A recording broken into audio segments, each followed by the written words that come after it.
ხერხემლის თიაქაზე რამოდენიმეჯერ ჩატარებული ოპერაციის შემდეგ რატო ვითარდება ყრუ ხასიათის ტკივილი წელის არეში?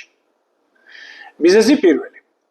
ოპერაციის შემდეგ, როდესაც პაციენტი არ ჩაიტარებს კვალიფიციურ რეაბილიტაციას და ძალიან ადრე დაიწყებს ცურვას და ვარჯიშს, ამან შეიძლება მიიყვანოს პაციენტი თიაქრის რეციდივამდე, ანუ ხელმეორად განვითარება.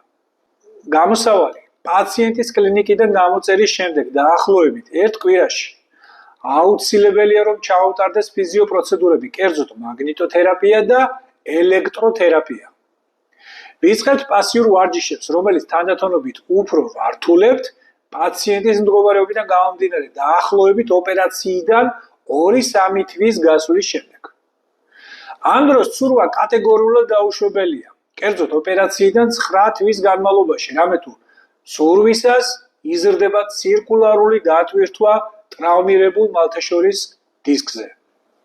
მიზეზი მეორე. ხშირი ოპერაციის შემდეგ ერთი და იმავე მალთაშუა დისკზე საბოლოოდ აზიანებს მალთაშორისი დისკის ამორტიზაციას, რის შემდეგ მალაზე იწყებს ზეწოლას, რაც აზიანებს მალების სტრუქტურას და ვითარდება მალის ძვლის ტვინის ანთება.